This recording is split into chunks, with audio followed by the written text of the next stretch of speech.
Yes, shalom.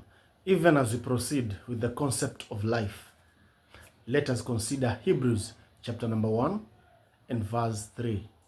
It says, Jesus is the express image and likeness of God.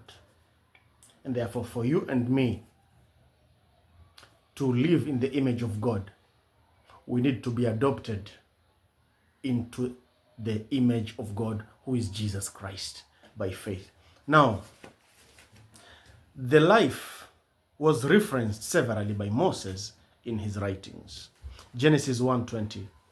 And God says, let the waters bring forth abundantly the moving creature that hath life, and fowl that may fly above the earth in the open firmament of heaven.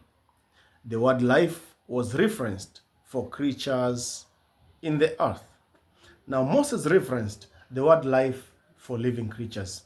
Genesis 2:7, and the Lord God formed man of the dust of the ground and breathed into his nostrils the breath of life, and man became a living soul.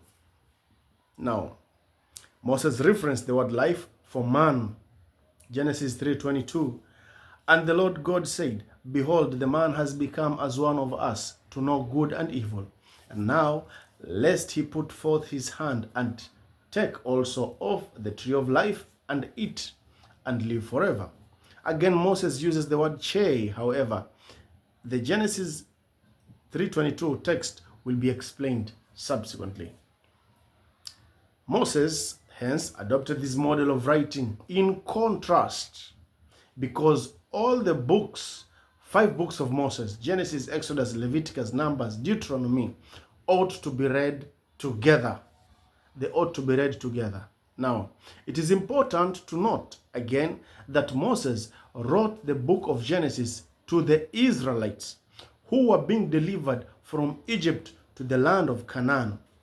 Hence, his use of contrast was to explain or refer to God's promise, which was to be received by believing, and also stating the consequence of unbelief in God's promise.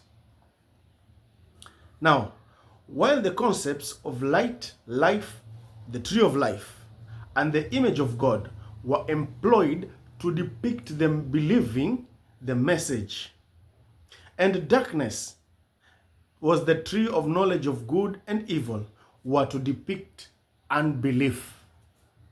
Moses further wrote specific personalities in the book of Genesis